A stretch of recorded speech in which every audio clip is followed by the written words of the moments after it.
The crystalline spires of Veltar reach toward the twin suns of KEPLER 442, their surfaces shimmering with the same iridescent quality that marked all ethereal architecture.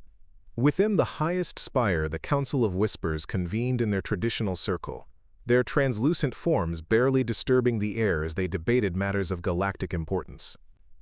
High Counselor Zephanis raised one elongated arm, the gesture causing ripples of light to cascade down their gossamer robes.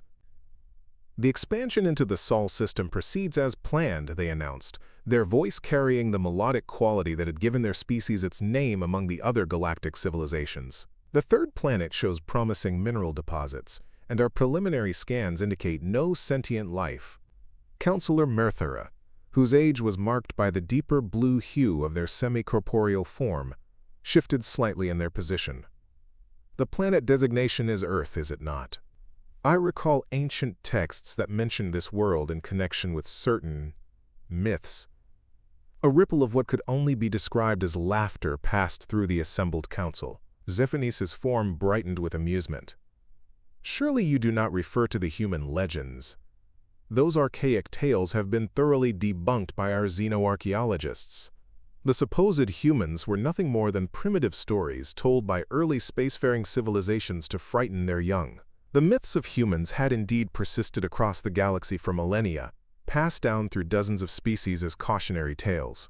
According to the legends, humans were a species of incredible resilience and adaptability, capable of surviving in conditions that would destroy most life forms. They were said to possess an almost supernatural connection to conflict, summoning the spirits of their fallen warriors to fight alongside them. The stories spoke of beings who could endure impossible hardships, who turned their very mortality into a weapon against immortal enemies. Most tellingly, the myths claimed that humans had once fought against the ethereals themselves, in a war so devastating that both species had hidden all evidence of it from galactic history. The legends said that humans possessed something the advanced ethereals feared, the ability to return from death itself, their war-dead rising as spectral warriors whenever their people faced extinction. Primitive superstition, declared Counselor Vexandra, the youngest member of the council. Our ancestors conquered death itself through our transcendence to pure energy. What need would we have to fear mortal beings, even if they had existed? Elder Merthera's form dimmed slightly, a sign of deep contemplation. Perhaps. Yet our own archives speak of a great forgetting, a time when vast portions of our historical records were deliberately erased. The timing coincides remarkably with the period when human myths first appeared among other species. Zephanis waved dismissively. Coincidence. The Council has voted, and the colonization of Earth will proceed. Our mining vessels are already en route, and the terraforming platforms will begin atmospheric conversion within the lunar cycle. If there are any primitive life forms on the planet, they will be preserved in biomuseums before the transformation begins. The decision was final, as all Council decisions were. The ethereals had not maintained their galactic dominance for 7,000 years, by allowing sentiment or superstition to override practical considerations. Earth was rich in rare minerals essential for their technology, and its position in the galaxy made it strategically valuable. The fact that it might once have been the homeworld of mythical beings was irrelevant. 3 weeks later, the first ethereal mining ships entered Earth's atmosphere, their massive forms casting shadows over cities that their sensors couldn't detect. To ethereal technology, the electromagnetic fields generated by human civilization appeared as nothing more than natural phenomena. Humans had long ago learned to hide their presence from energy-based life forms, a skill developed through necessity during conflicts their own history had forgotten. In the depths of an underground facility beneath the Swiss Alps, alarms began sounding as massive energy signatures appeared in Earth's atmosphere. Dr. Sarah Chen looked up from her workstation, her face pale as she processed the readings streaming across her monitors. Director Martinez, she called across the command center, her voice tight with tension. You need to see this. We're reading massive energy signatures in the upper atmosphere. The configuration matches the theoretical models for ethereal vessels. Director Martinez, a grizzled veteran of humanity's shadow conflicts, studied the data with grim recognition. How many ships? 700 and counting. They're beginning atmospheric entry over major population centers. Sarah's fingers flew across her keyboard as additional data flooded in.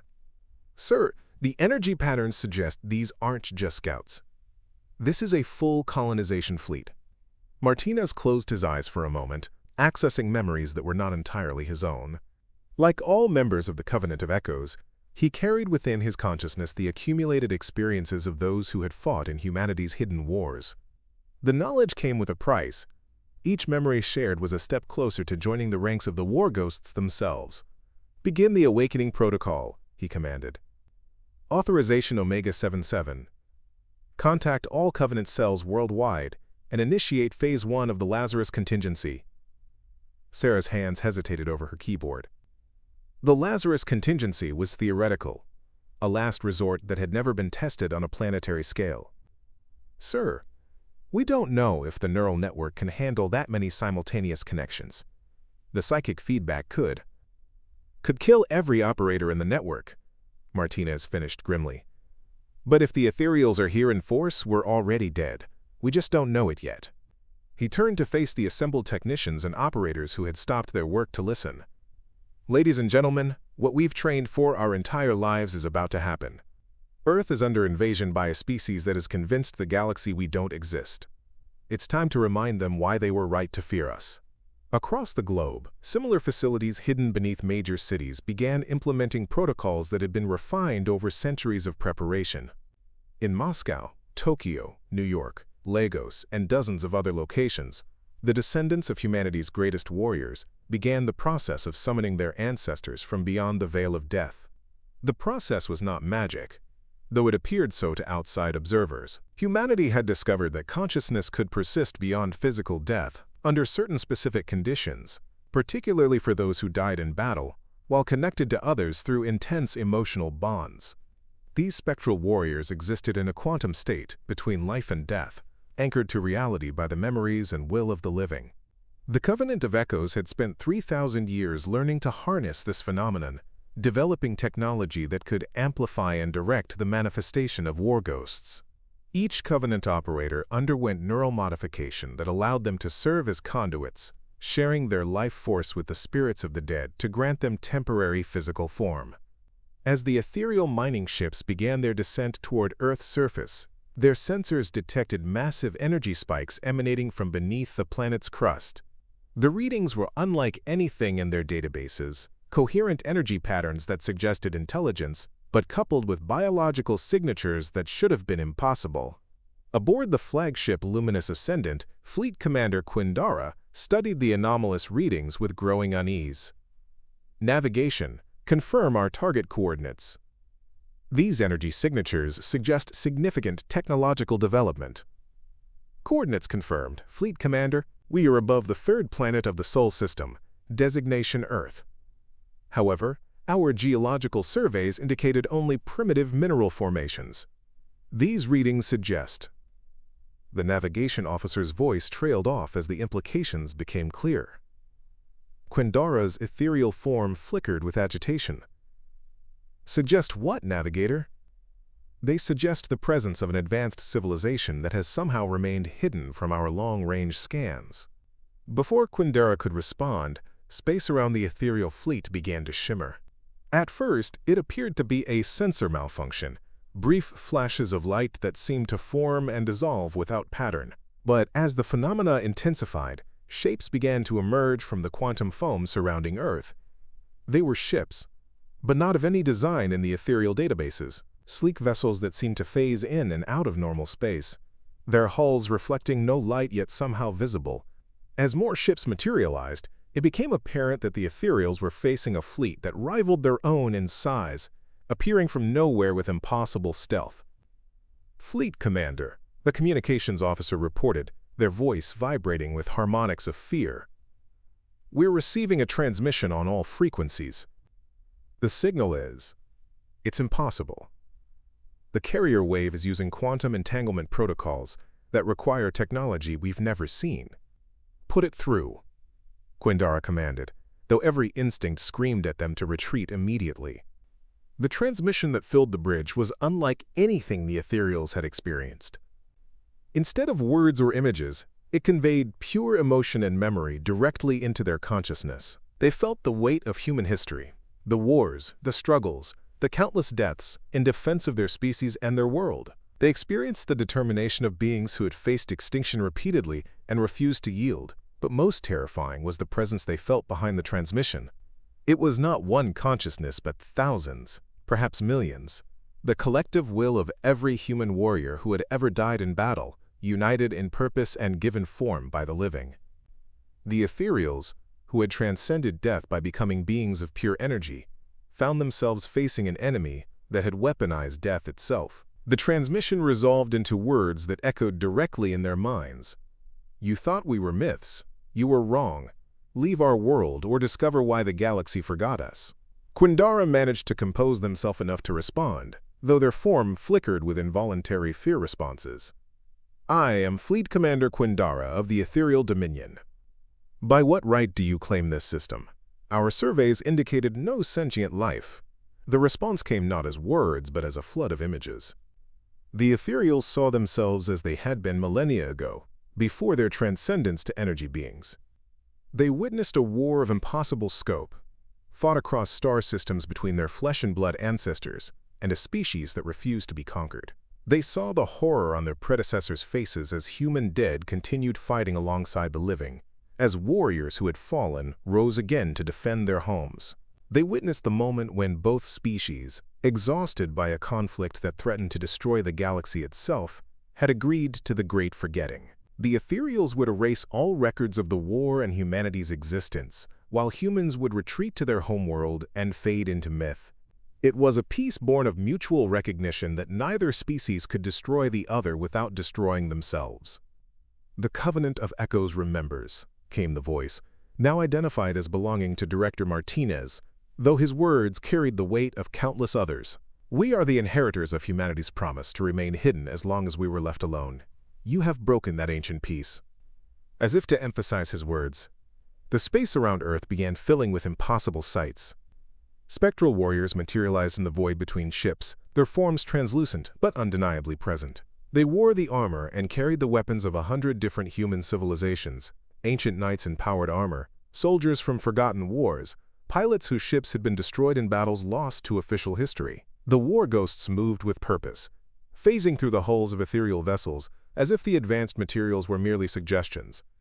On every ship in the fleet, ethereal crew members found themselves face to face with beings who should not have been able to exist.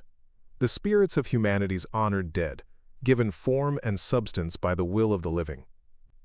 Aboard the luminous Ascendant, Quindara watched in horror as a figure materialized on the bridge. The ghost wore the uniform of a human naval officer, his face bearing scars that spoke of countless battles. When he spoke, his voice carried the authority of one who had commanded fleets in wars the galaxy had chosen to forget. "Admiral Chen, United Earth Defense Force," the spirit identified himself. "You will withdraw your forces immediately, or we will demonstrate why your ancestors chose to forget us rather than face us again." Quindara's form blazed with indignation. "We are beings of pure energy. We have transcended death itself. What can mortal spirits do to us?" Admiral Chen smiled, and in that smile was the promise of humanity's greatest weapon: their refusal to accept defeat even in death. "Commander, you've made the same mistake your ancestors did. You think transcending death makes you immune to it. But we've learned something your people never understood.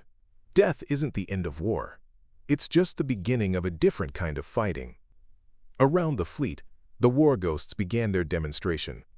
Ethereal ships, constructed of materials that could withstand stellar radiation and gravitational storms, found their energy matrices disrupted by the touch of spectral hands. The ghosts didn't destroy the vessels. They infected them, introducing chaos into the perfect order that kept ethereal technology functioning. Systems began failing across the fleet as the spirits of human warriors did what they had always done best. They adapted. Every ethereal defensive measure was countered. Every attempt to phase out of normal space was blocked by beings who existed partially outside reality's normal rules. "Impossible," Quindara whispered as their ship's systems cascaded into failure around them. "Our technology is based on pure energy manipulation. Physical beings cannot affect us." "We're not entirely physical," Admiral Chen explained, his form becoming more solid as more war ghosts manifested throughout the ship. "We exist in the spaces between life and death, matter and energy. Your ancestors knew this. It's why they chose to forget us rather than fight us. Some enemies are more dangerous when they're dead than when they're alive." The truth was even more terrifying than the ethereals could comprehend. Humanity had learned, through millennia of warfare against impossible odds, to turn their greatest weakness into their ultimate strength. While other species feared death, humans had learned to embrace it as another battlefield. Their warriors didn't simply die. They evolved, becoming something that existed beyond the normal constraints of physical reality. On Earth's surface, the Covenant operators pushed their neural links to dangerous limits, channeling more and more war ghosts into the space around the planet. Each spirit that manifested drew from the life force of the living, creating a symbiotic relationship between the dead and those who honored their memory. Dr. Chen, her face pale from the strain of maintaining multiple connections, watched as her readings showed ethereal ships throughout the system beginning to retreat. "Director, we're reading massive power fluctuations across their fleet. Whatever our people are doing up there, it's working." Martinez nodded grimly, though the effort of coordinating the manifestation of thousands of war ghosts was taking a visible toll on him. "The ethereals have forgotten the fundamental rule of warfare. You never fight an enemy on ground they've chosen. Death has always been humanity's domain." In the throne room of Velitar, 7 light-years away, the Council of Whispers gathered in emergency session as reports flooded in from their invasion fleet. The crystalline chamber, normally filled with the harmonic resonances of ethereal communication, echoed with discordant notes of fear and confusion. High Counselor Zephanus struggled to maintain their composure as they processed the impossible reports. "You claim that spectral warriors materialized throughout our fleet, that beings of myth somehow managed to disable our most advanced vessels?" Fleet Commander Quindara's projection flickered with the strain of maintaining communication across interstellar distances while their ship's systems failed around them. "Honored Counselor, I know how it sounds, but we are facing the manifestation of legends we thought were safely relegated to superstition. The humans exist, and they possess capabilities that our science cannot explain." Elder Merthara's ancient form pulsed with rhythms of deep memory. "I have accessed the deepest archives, the records that predate our great transcendence. There are fragments, echoes of a conflict so devastating that our ancestors chose to erase all memory of it, rather than risk its continuation." "What kind of conflict could force our people to such desperate measures?" demanded Counselor Vexandra, their youthful arrogance dimmed by the reports from the Sol system. Merithara's form grew more translucent as they channeled memories that had been deliberately buried for millennia. "A war against an enemy that grew stronger with each death, that turned their mortality into a weapon against our immortality. The fragments speak of warriors who fought beyond the grave, of a species that had learned to make death itself serve their cause." As the elder spoke, the very air in the throne room began to shimmer. At first, the council attributed it to a malfunction in the chamber's atmospheric processors. But as the disturbance intensified, shapes began to form from the quantum foam that surrounded their crystalline sanctuary. They were human warriors, but unlike anything the ethereals had imagined from the myths. These were the spirits of soldiers who had died defending their homeworld in the first war between the species, their forms preserved in the quantum substrate that underlay reality itself. They materialized not as primitive savages with crude weapons, but as advanced warriors whose technology had been forged in the crucible of total war. The lead figure wore armor that seemed to bend light around it, his face hidden behind a helmet that reflected the fears of those who looked upon it. When he spoke, his voice carried the authority of one who had commanded armies in battles that had scarred the fabric of space-time itself. "General Harrison, Terran Defense Corps," he announced, his presence filling the throne room with an aura of barely contained violence. "Commanding Officer of the 7th Ghost Division, by order of the Covenant of Echoes and in accordance with the Ancient Compact, you will cease all hostile actions against humanity immediately." Zephanus found their voice, though their form flickered with involuntary fear responses. "This is impossible. Our throne room is shielded by 7 layers of quantum barriers. No physical being can penetrate our defenses." General Harrison's laugh was like the sound of stars dying. Counselor, your barriers are designed to stop the living. We've been dead for 3,000 years, he gestured, and more war ghosts began materializing throughout the chamber. The compact your ancestors signed was clear. Humanity would fade into myth as long as we were left alone. You've broken that agreement. The council watched in horror as their most sacred space filled with the spirits of human warriors from across the ages. Knights in quantum armor stood beside pilots whose ships had been destroyed in stellar combat. Soldiers who had died defending impossible positions alongside commanders who had sacrificed themselves to save their people. What do you want? Merthura asked, their ancient wisdom finally recognizing the magnitude of the situation. The same thing we wanted 3,000 years ago, Harrison replied. To be left alone. Your fleet will withdraw from our system immediately. Your people will update their records to show that Sol's system is off-limits to all ethereal expansion. And you will remember why your ancestors chose to forget us. Counselor Vexandra, their youthful pride still intact despite the impossible circumstances, challenged the specter. And if we refuse, what can the dead do to beings of pure energy? Harrison's helmet dissolved, revealing a face that bore the scars of battles fought in the space between dimensions. Young counselor, your people transcended death by becoming beings of pure energy. But energy can be redirected, corrupted, dispersed. We've had 3,000 years to study your nature, and death has taught us patience. As if to demonstrate his point, the war ghosts began moving through the chamber. Where they passed, the crystalline walls began to resonate with discordant frequencies. The harmonic matrices that maintained the structural integrity of ethereal technology faltered as the spirits introduced chaos into their perfect order. You see, Harrison continued as the council watched their throne room begin to vibrate with destructive harmonics. The living fear death because it represents the unknown. But we've explored that unknown, mapped its territories, learned its laws. Death isn't the opposite of life. It's life's final battlefield, and we've made ourselves masters of it. The truth was even more terrifying than the ethereals could comprehend. During the ancient war, humanity had faced a choice: accept extinction or find a way to fight beyond death itself. They had chosen the impossible option, developing technology and techniques that allowed their warriors to persist beyond physical death, anchored to reality by the will and memory of the living. The Covenant of Echoes was more than just a military organization. It was a bridge between life and death, maintaining the connection between humanity's living defenders and their honored dead. Every human who died in service to their species had the potential to join the ranks of the war ghosts, their consciousness preserved in quantum matrices that existed outside normal space-time. High Counselor Zephanus, watching their sacred chamber dissolve into chaos around them, finally understood the magnitude of their error. The fleet will withdraw immediately. All expansion into the Sol system is hereby suspended indefinitely. General Harrison nodded, his form beginning to fade as the immediate threat passed. Wise decision, Counselor. But understand this. We are not myths. We are not legends. We are the inheritors of humanity's greatest promise and its most terrible threat. As long as there are humans who remember us, we will answer their call.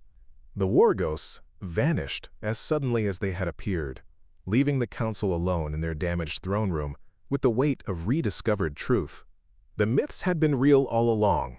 Humanity existed, and they had turned death itself into their ultimate defensive weapon. In the Sol system, the ethereal fleet began its withdrawal, their ships fleeing through quantum tunnels back to their home territories. The war ghosts faded from normal space as the immediate threat passed, but their message had been delivered with perfect clarity. Director Martinez collapsed into his chair as the neural strain of coordinating the global manifestation finally overwhelmed him. Around the command center, other Covenant operators were showing similar signs of exhaustion. The price of summoning so many war ghosts simultaneously had pushed them all to their limits. "Status report," he managed, his voice hoarse from the effort. Dr. Chen looked up from her monitors, relief evident on her face. "All ethereal vessels are withdrawing from the system. Long-range sensors show them activating quantum drives for interstellar travel. Sir, I think they're actually retreating." Martinez smiled, though the expression was shadowed by the knowledge of what this victory had cost. Several operators had pushed their neural links beyond safe limits and would require extensive recovery time. The war ghosts had drawn heavily on the life force of the living, aging some volunteers by years in a matter of hours. But humanity was safe. The ancient compact had been renewed, and the galaxy would once again choose to forget rather than face the truth of what humans had become in their desperation to survive. "Send word to all Covenant cells," Martinez ordered. "Phase 1 successful. Begin Phase 2, the forgetting. We need to ensure that this incident disappears from galactic records, just like the first war did." The forgetting was humanity's other great secret weapon, their ability to manipulate information and memory on a galactic scale. While other species developed technology to conquer space and time, humans had learned to conquer knowledge itself, ensuring that dangerous truths remained buried until they were needed. Within weeks, records of the ethereal fleet's encounter with human forces would be classified beyond recall, filed in archives that officially didn't exist. The crews who had witnessed the manifestation of war ghosts would undergo memory adjustment, their recollections altered to show a routine mission that had been canceled due to technical difficulties. The galaxy would continue to believe that humans were myths, safe in their ignorance of the species that had learned to weaponize their own mortality. And in the shadows between life and death, the war ghosts would wait, ready to answer the call whenever their living descendants faced extinction. On Veltar, the Council of Whispers worked to repair their damaged throne room and their shattered preconceptions. The myths had proven to be memories, and the memories carried a warning that echoed across the millennia. Some enemies were too dangerous to remember, but too powerful to forget. Elder Merthara, accessing records that had been sealed since before their species' transcendence, finally understood why their ancestors had chosen the Great Forgetting. Humanity represented something that challenged the fundamental assumptions upon which ethereal civilization was built. They had achieved a form of immortality that made death itself into a weapon, creating an enemy that grew stronger with each loss. "The archives will be sealed again," Zephnis declared as the Council concluded their emergency session. "All records of this incident will be classified at the highest levels. The Sol system will be marked as off-limits due to quantum instabilities." "And the humans?" asked Vexandra, their youthful arrogance replaced by hard-won wisdom. Merthara's ancient form pulsed with rhythms of acceptance and resignation. "The humans will fade back into myth, where they belong. Some truths are too dangerous for the galaxy to remember. Our ancestors understood this, and now we do as well." The crystalline spires of Veltar returned to their harmonic resonance, but the melody carried new notes, echoes of fear and respect for an enemy that had chosen to remain hidden rather than rule. The ethereals had learned once again why some myths were better left undisturbed, and why the galaxy's greatest mercy was its capacity to forget. In the depths beneath the Swiss Alps, Director Martinez stood before a memorial wall bearing the names of every human who had died defending their species throughout the hidden wars. The latest engagement had cost them dearly, but it had also proven that humanity's greatest weapon remained viable, their ability to turn death itself into a final act of defiance. "Status report on the global manifestation," he requested, as Dr. Chen approached with her final analysis. "Successful beyond our most optimistic projections," she replied.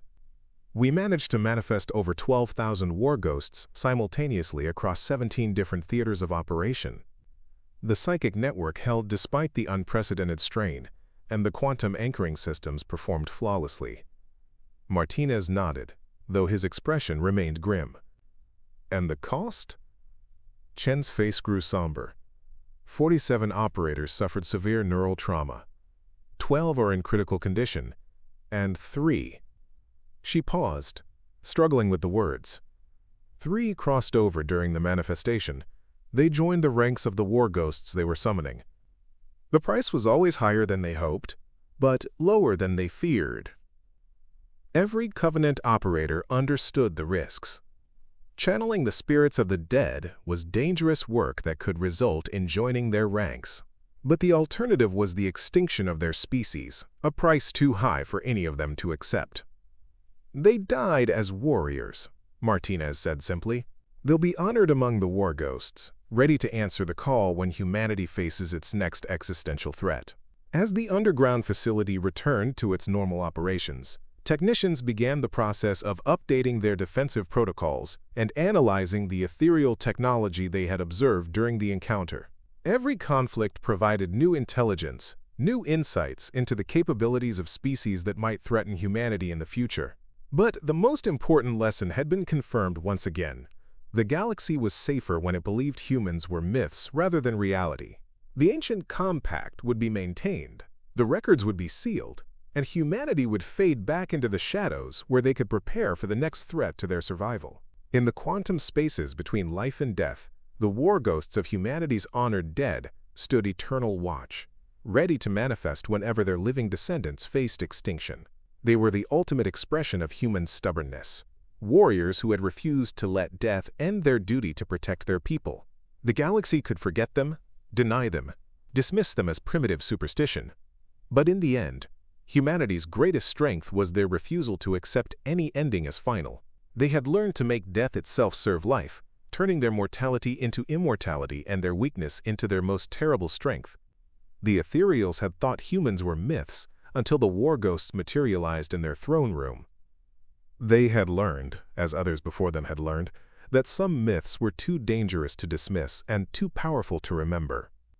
And in that learning, they had ensured that humanity could continue to exist in the shadows, preparing for the day when the galaxy might need their impossible warriors once again.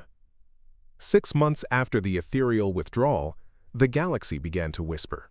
It started in the trade stations that orbited neutral worlds, where information was currency and secrets were more valuable than any mineral extraction rights.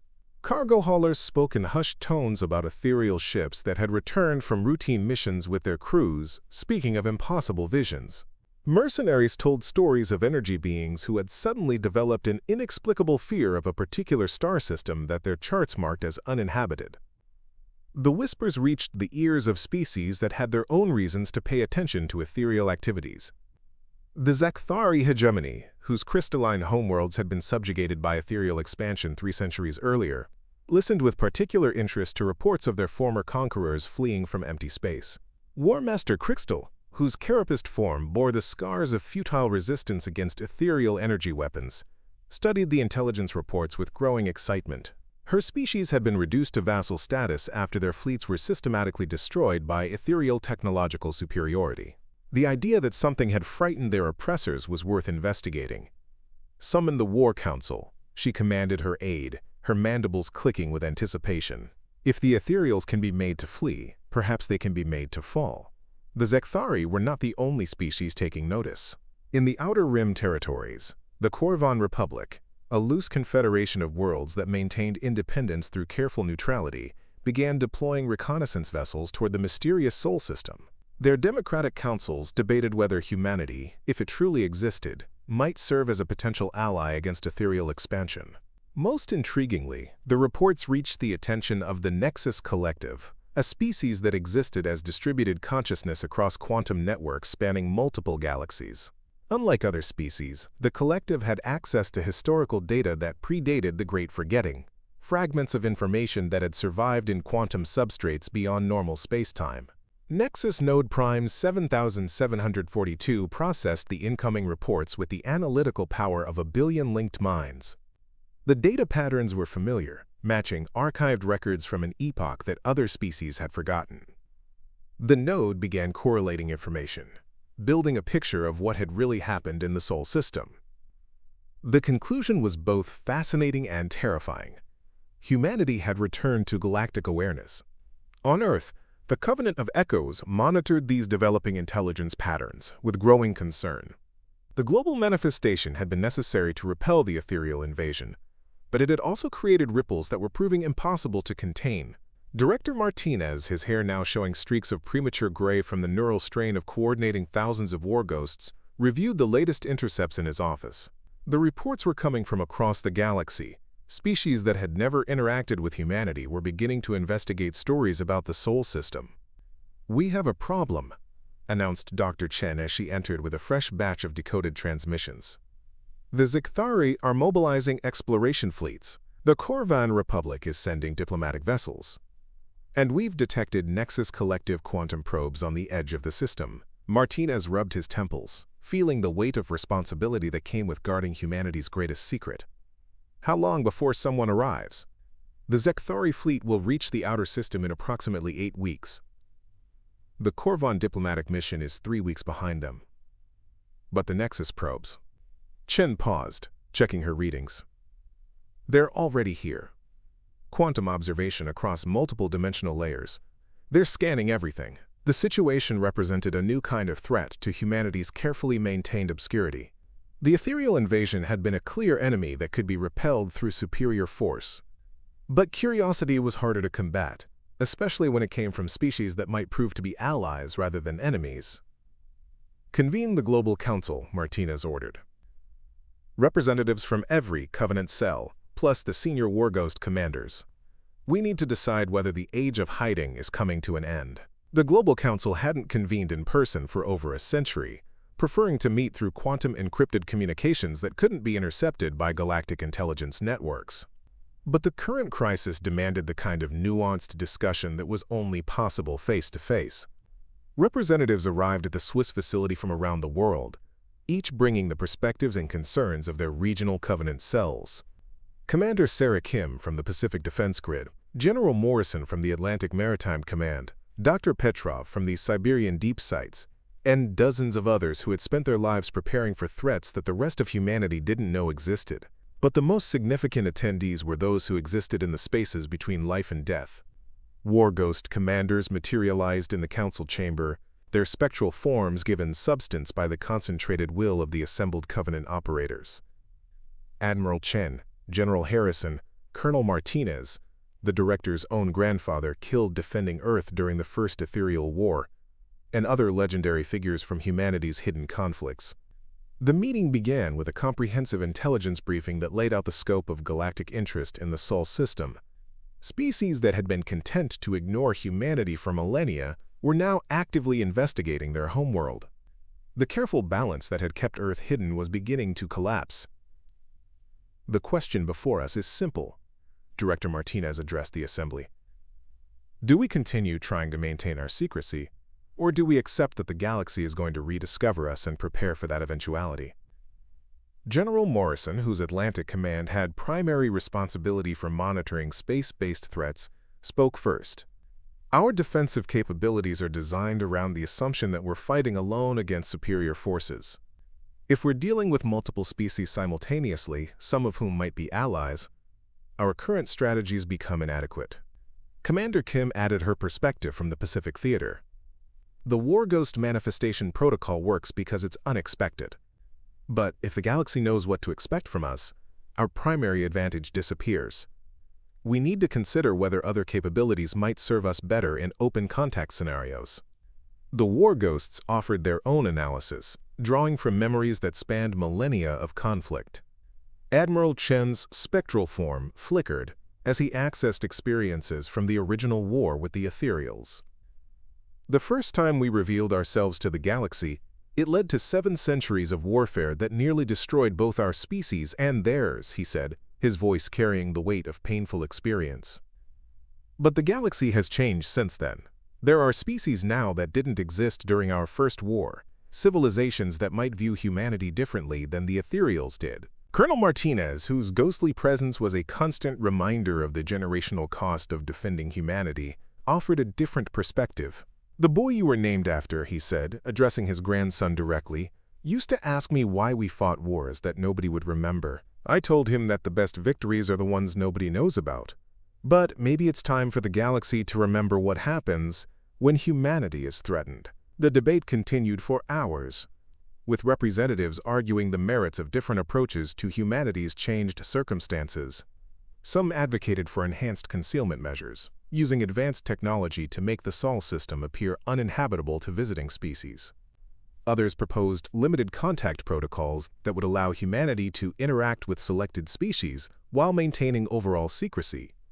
But a growing faction argued for what they called graduated revelation, a carefully controlled process of reintroducing humanity to galactic civilization on their own terms rather than being discovered by accident.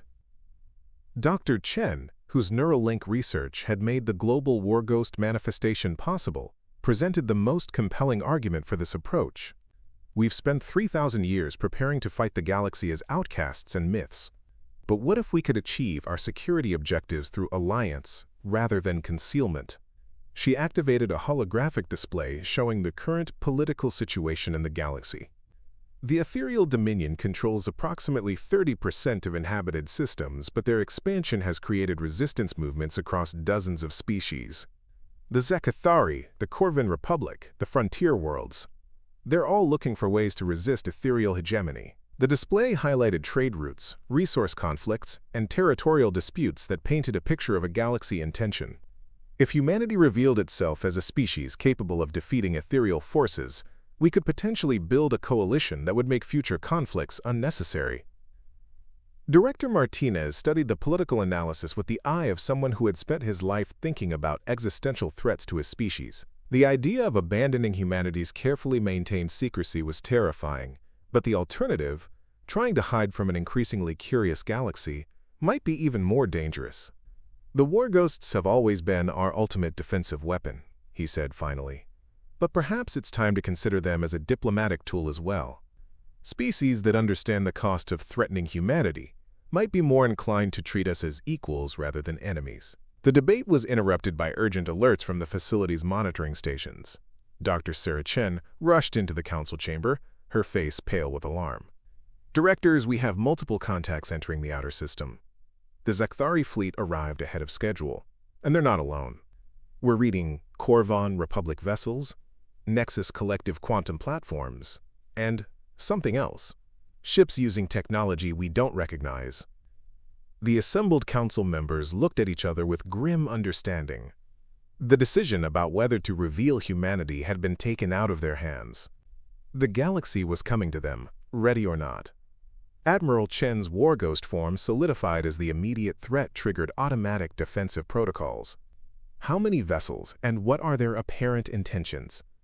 17 ships from 4 different species, Dr. Chen reported, reading from her tactical display. The Zekathari fleet appears to be in a defensive formation, but they're not targeting anything specific. The Corvan vessels are broadcasting diplomatic codes. The Nexus platforms are maintaining distance while conducting intensive scans. But the unknowns. She paused, cross-referencing the sensor data with their databases. The unknown vessels are using stealth technology that's more advanced than anything we've seen before. We can detect them only because they're actively scanning us with sensor arrays that operate outside normal spacetime. General Harrison's spectral form flickered with tactical analysis. Recommendations? Director Martinez looked around the council chamber at the assembled representatives of humanity's hidden defenders. The moment they had trained for their entire lives was upon them, but not in the way any of them had expected.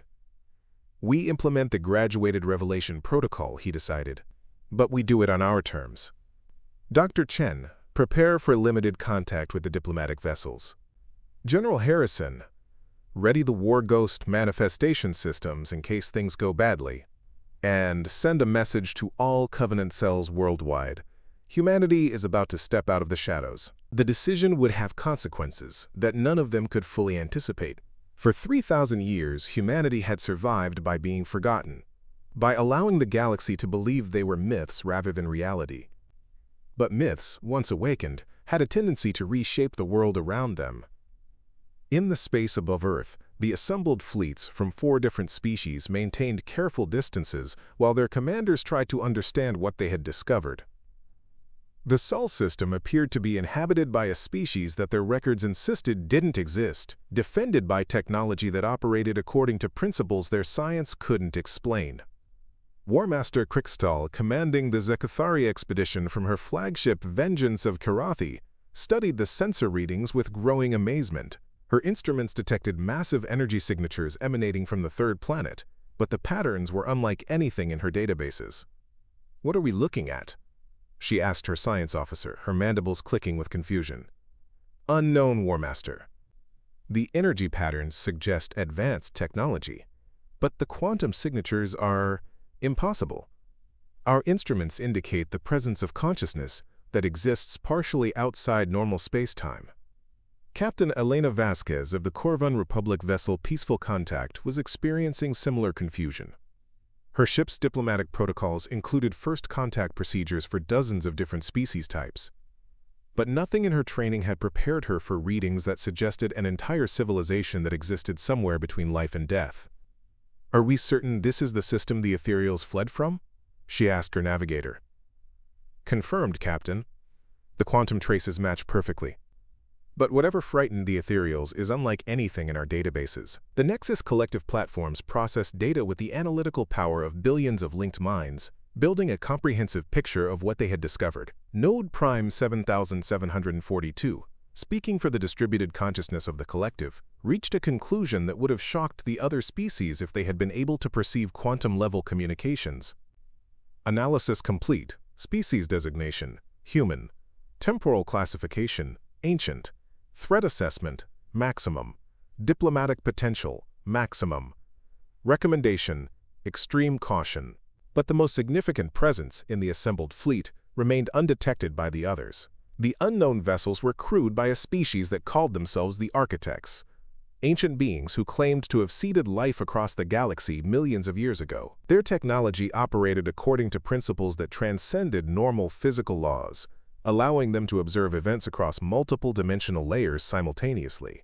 Prime Architect Zarthu, whose crystalline form had witnessed the rise and fall of 1,000 civilizations, studied the Sol system with something approaching awe. His people had been searching for humanity for millennia, following traces of their influence through quantum echoes that persisted across space and time. "At last," he whispered in harmonics that resonated through dimensional barriers, "the heirs of the progenitor war have awakened."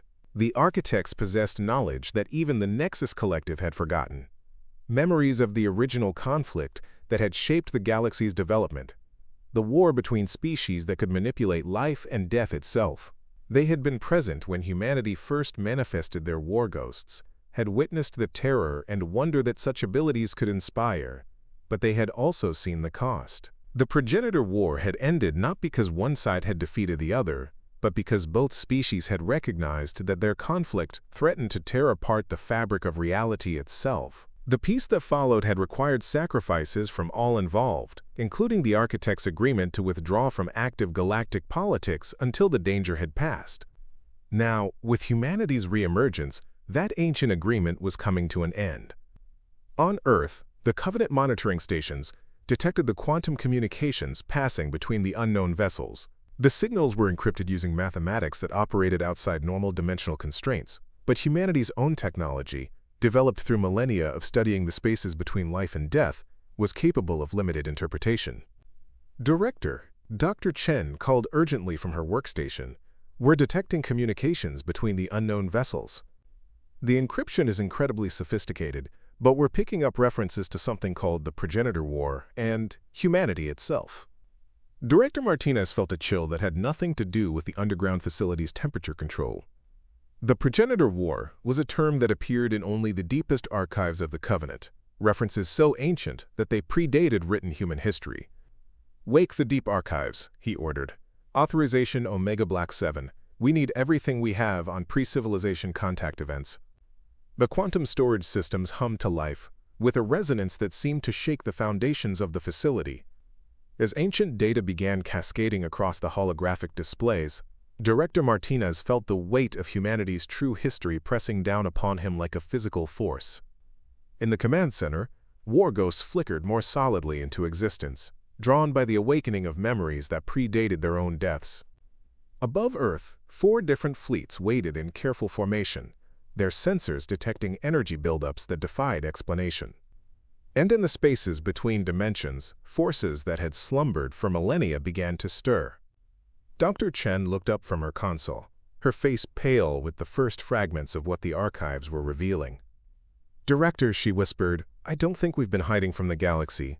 I think the galaxy has been hiding from us." The girl who had once dreamed of making movies that mattered would have been amazed to discover that the greatest story ever told was about to unfold not on any screen, but in the vast theater of space itself, where humanity was about to remember why some myths were too dangerous to forget and too powerful to remain hidden forever. In the crystalline spires of Veltar, Elder Marathara felt ancient quantum resonances awakening across the galaxy and spoke a single word that echoed through the council chambers like a death knell. "Progenitor." The age of hiding was over. What came next would determine whether the galaxy would survive humanity's return, or whether humanity would survive what they had always truly been. The end.